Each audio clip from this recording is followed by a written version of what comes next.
La ruta ha sido larga, intensa y el desgaste se siente en los zapatos. Pero eso es un buen síntoma.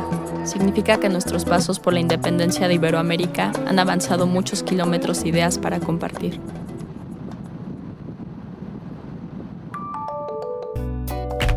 En 1808, una serie de países iberoamericanos empezaron su lucha por la independencia. Hoy, 7 jóvenes de la Ciudad de México siguen la ruta de las ideas que viajaron hace 200 años por Iberoamérica en busca de su marca en el presente. Una fotógrafa, un artista plástico, un economista, una escritora, un músico, una historiadora, un cineasta. 7 miradas, 16 ciudades. Esto es Expedición 1808.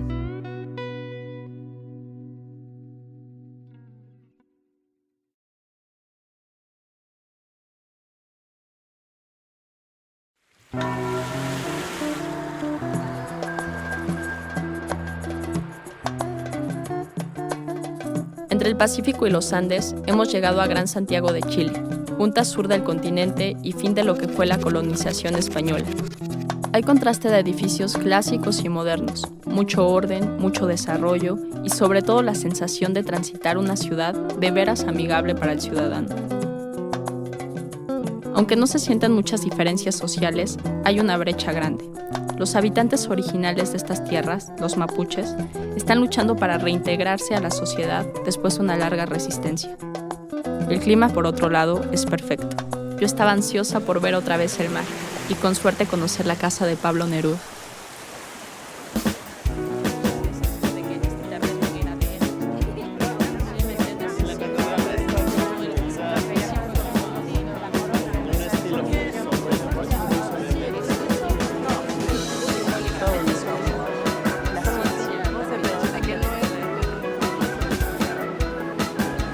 Encontré un chisme político de 1808 sobre contrabando de mercancías inglesas. Pues tengo ganas de ir a Valparaíso para ver qué sucede en los puertos chilenos de hoy.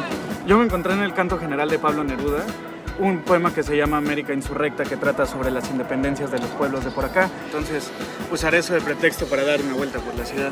Pues yo, igual que Manuel, quiero ir al puerto de Valparaíso a ver cómo se defendía la capitanía de Chile.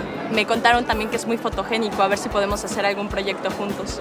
Bueno, pues yo me encontré un catecismo político cristiano. Me interesa ver qué piensan los jóvenes en Chile y para eso voy a ir a las universidades de aquí. Yo me encontré unas frases en internet de los mapuches, que fue un pueblo que resistió a la dominación española, y me interesa saber cómo viven hoy en día. Nos vemos.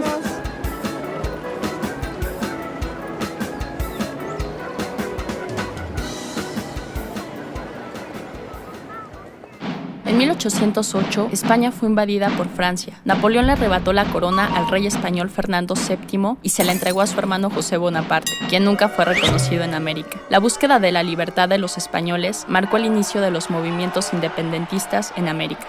Chile era una capitanía general, un territorio difícil, asediado por piratas y corsarios y habitado por la única población indígena en América que hasta la fecha no ha sido sometida, los mapuches. El poder en Chile estaba repartido entre élites criollas y españolas, que decidían en la política y tenían muchos altercados. El gobernador, Francisco Antonio García Carrasco, era corrupto, débil y arbitrario, y tomó un par de malas decisiones. La primera fue participar de manera encubierta en la captura del barco contrabandista inglés Scorpion y en el asesinato a traición de su capitán. Luego de ser descubierto, la segunda mala decisión fue reprimir los intentos de los grupos que buscaban autogobernarse en ausencia de los reyes españoles. Carrasco ordenaba arrestos y expulsaba extranjeros sin ton ni son. Llevó su tiempo, pero los insurrectos por fin derrocaron a Carrasco. Algunos de ellos eran amigos de Bernardo O'Higgins, quien más tarde sería gobernador y líder insurgente del movimiento independentista en Chile.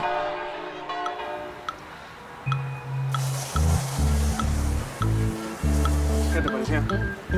No sé, tengo bastante conflicto. Ariete y yo fuimos a recolectar imágenes de la ciudad que nos fueron inspiradas por el poema de Neruda, ¿no? Por la América Insurrecta.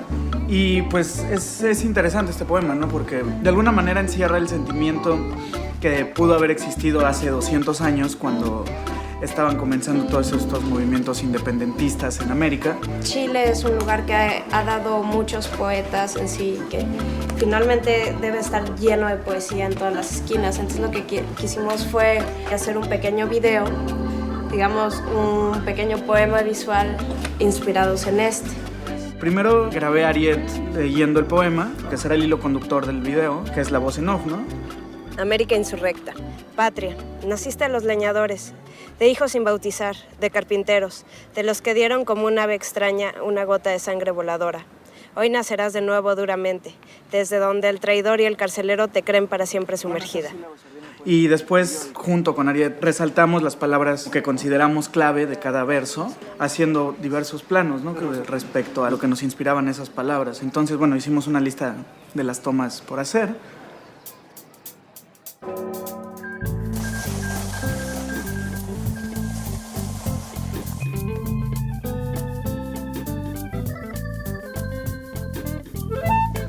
Cuando me separé de todos fui a Valparaíso, el puerto más cercano a Santiago, pues tenía en mente ver cómo están los puertos chilenos de hoy en día y ver qué país tiene más influencia en Valparaíso.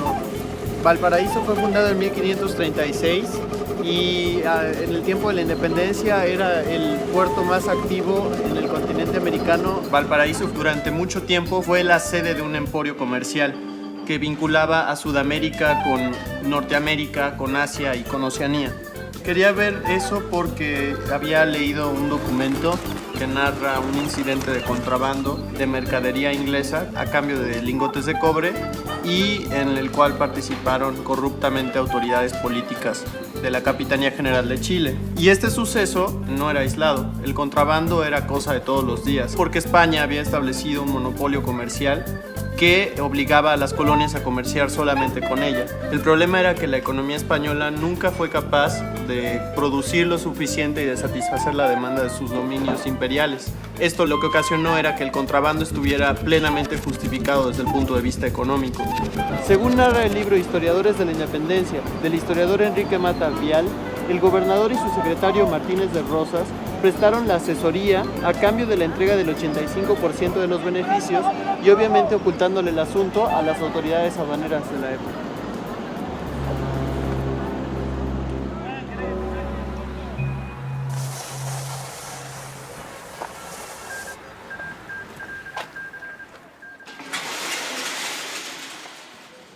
Estoy entrando a una ruca de la comunidad mapuche.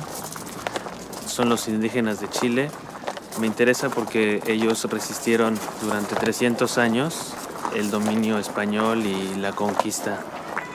¿Por qué es lo que luchan? ¿Cuáles eran las ideales actualmente del mapuche, de los mapuches? Bueno, actualmente nosotros estamos luchando por el reconocimiento constitucional del pueblo mapuche, tratando de mantener la cultura a través de enseñarle a los niños mapuches acá cómo es nuestra cultura y que nosotros tenemos una identidad propia. ¿Qué es lo que usted hace en esta comunidad? El machi podríamos llamarlo así como el chamán. Son los espíritus ancestrales que uno lo toma para guiar a su pueblo, para la medicina, para curar sus enfermedades, sus males. Yo me encontré estas frases en internet. Levántate, amanece para todos, donde se da una fuerza, hay fuerza. Esta frase se aplica a una persona abatida por una desgracia, recordarle que después de la noche, por más negra que sea, llega la luz.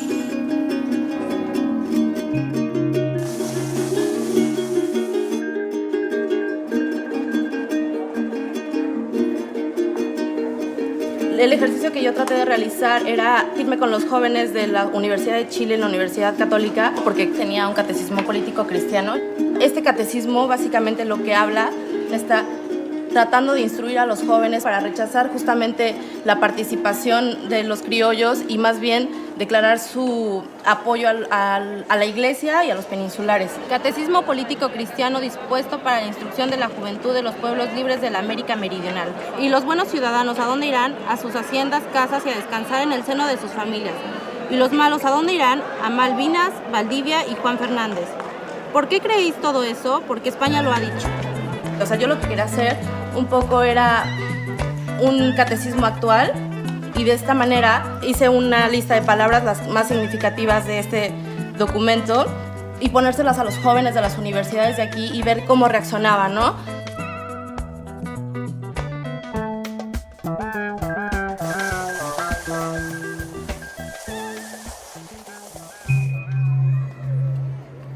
Y Alfredo y yo nos pusimos a pensar un poco en Chile, en las complicaciones que tenía geográficamente. Por un lado está el mar, por el otro están las cordilleras, en la parte de arriba está el desierto y en la parte de abajo se concentra una zona boscosa que hace que Chile sea un poco aislado de todo lo que es América. Por eso justamente pensamos en Valparaíso, que es un puerto antiguo que funciona desde ese entonces, en la búsqueda de un lugar que nos hablara de cómo se relacionaba la capitanía de Chile en 1808 con España y con el resto del Nuevo Mundo.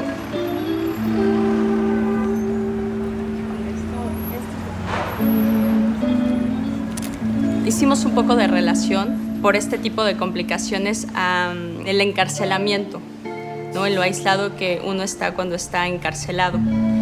Entonces, a partir de esto, yo fui buscando imágenes que me llevaran a percibir esta sensación. Sacamos fotos en la tarde, la luz pegaba increíble, prolongaba las sombras y hacía que existiera como una doble imagen, ¿no? La real y la sombra, ¿no? Como el lado fantasioso.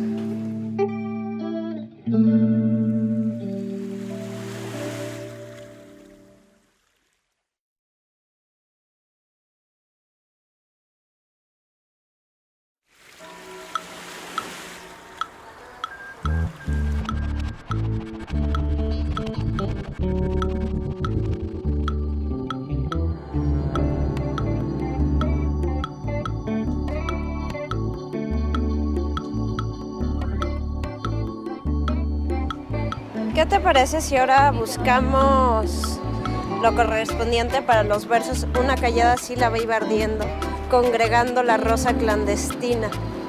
Este poema habla de cómo este movimiento empieza con bocas y con rumores, pues empieza a correr poco a poco la voz de estas ideas.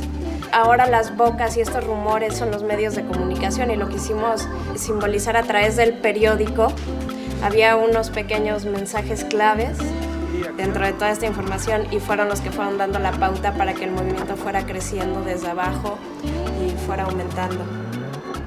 Bueno, ahora nos toca, pero surgió rompiendo las paredes, apartando las cárceles del suelo. El poema habla de cómo la patria surgió rompiendo las paredes, apartando las cárceles del suelo.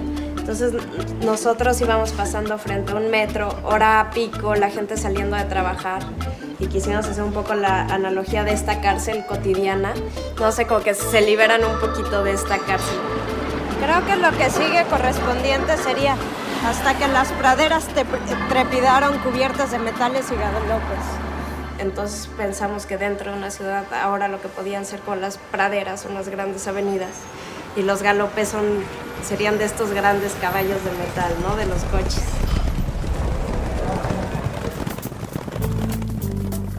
Después de eso fui al puerto, al muelle, donde se cargan y descargan las mercancías. Ahí pude platicar con varias personas qué productos son los que más salen de este puerto. El fuerte es la fruta. ¿Y qué productos entran más? No, el automóvil, que son los que más entran. ¿Ustedes saben a qué países va esto, las frutas? Ahora veo que están cargando uvas. A Estados Unidos principalmente. Me pude dar cuenta que hoy en día ya no es Inglaterra el país que influye económica y culturalmente más en los chilenos. Es más bien Estados Unidos. Creo que tiene que ver con que definitivamente el polo económico y político del mundo se trasladó de Inglaterra a Estados Unidos en el siglo XX, ¿no? Valparaíso pues es una parábola de lo que es la economía mundial. Todos hacen una pequeña porción del trabajo y en su conjunto aumentan el producto y la productividad de todos. Los países son políticamente independientes, pero son económica y culturalmente interdependientes. Tú estás influido por lo que ocurre a cientos o miles de kilómetros de distancia y ahora ya no atraviesas el mar, atraviesas el internet. Y pues esa es como la reflexión que me dejó todo esto al final.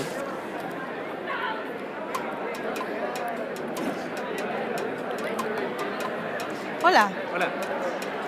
Oye, pues mira, vengo a interrumpirte un momento, no sé si puedas ayudarme. Yo te voy a dar aquí un post-it. Saqué de este documento palabras clave y necesito que tú me digas con una sola palabra lo que significa para ti.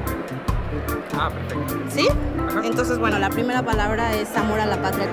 Ideología, desde que las naciones americanas son independientes, las élites criollas han ocupado el amor a la patria como una ideología de asegurar la fidelidad al sistema que ellos han construido luego de este vacío de poder que quedó cuando el imperio fue expulsado. Juventud. Instrucción, así, lo primero que te venga a la mente. Militar. Esclavitud. Opresión. Independencia.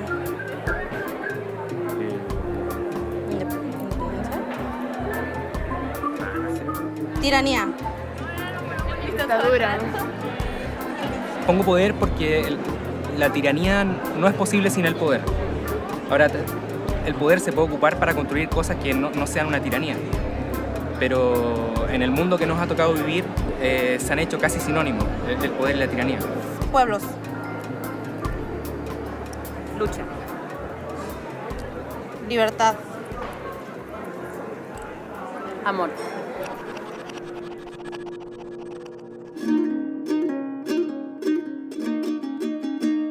Los instrumentos musicales de los mapuches es como muy clara su representación cultural, su cosmovisión hacia el mundo dentro de estos rituales, dentro de estas formas de sanación. La música me imagino que debe de tener un papel muy importante, los instrumentos, las palabras. Es curativa, es sanativa. Nosotros usamos mucho la música para sanar. De hecho, yo uso el cultrún, que es un instrumento de percusión. Aquí tenemos la extensión del territorio mapuche. Por el lado que usted lo mire es el mundo. Los instrumentos mapuche de nuestro pueblo no son simples instrumentos. Cada uno de ellos cumple una función en el medio en la cual nosotros nos comunicamos con nuestros antepasados, con nuestros espíritus.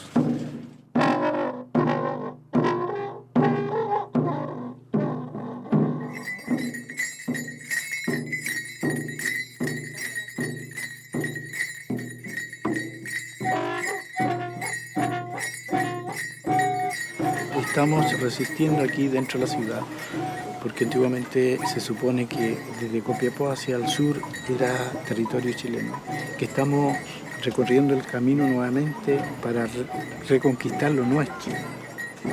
La resistencia que tienen los mapuches, 300 años en la colonia resistiendo, y fue hasta la independencia de Chile. Creo que esa resistencia no ha terminado, es como querer recuperar su tierra.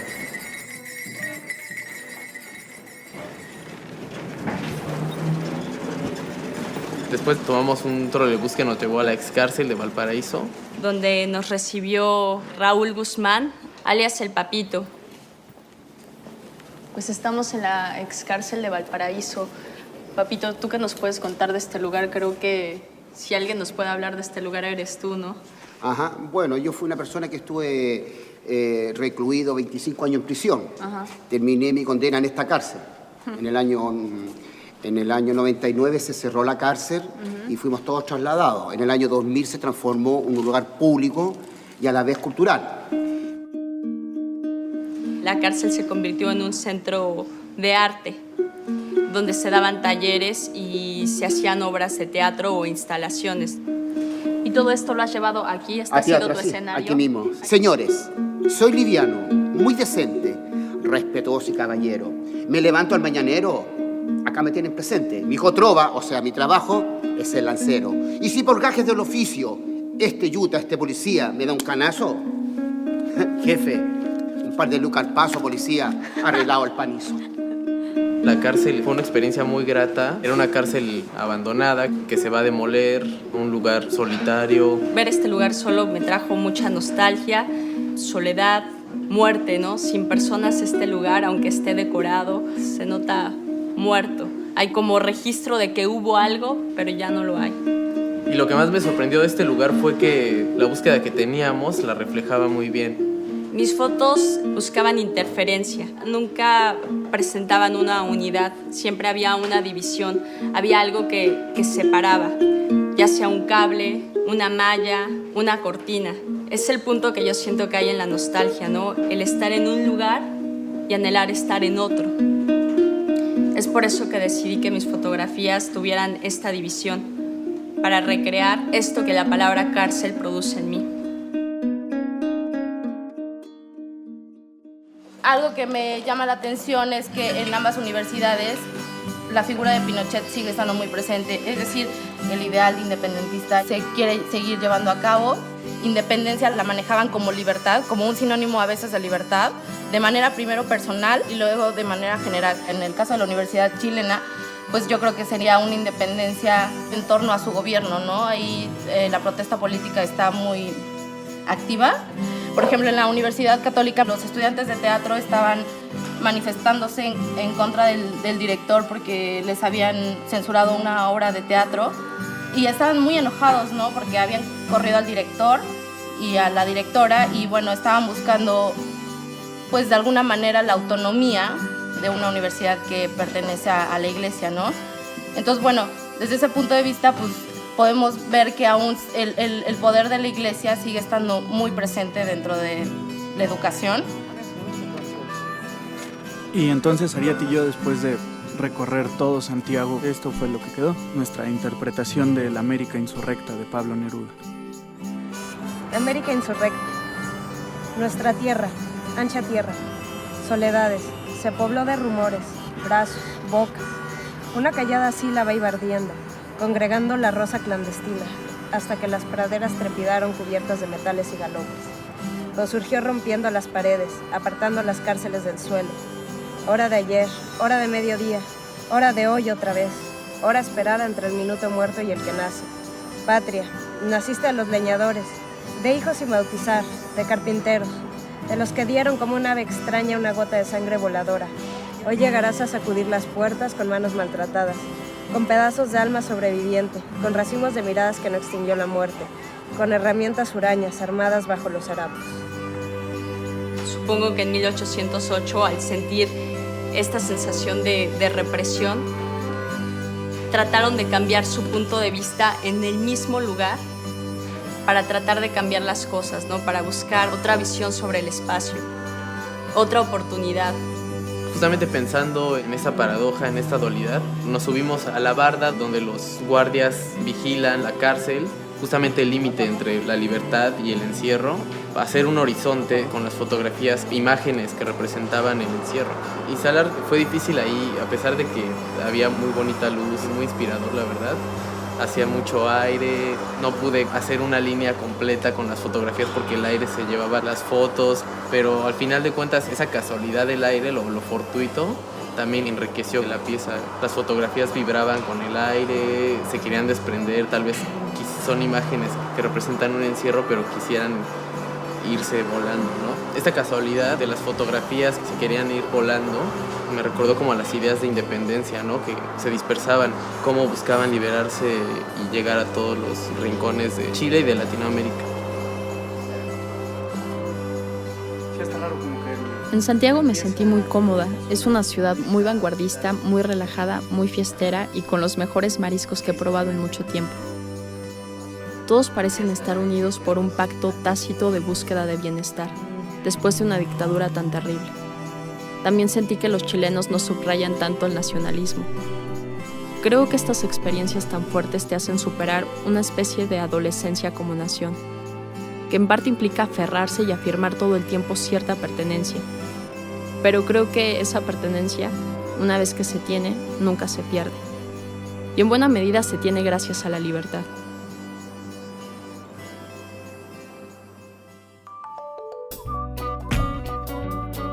En el próximo episodio de Expedición 1808, Morelia.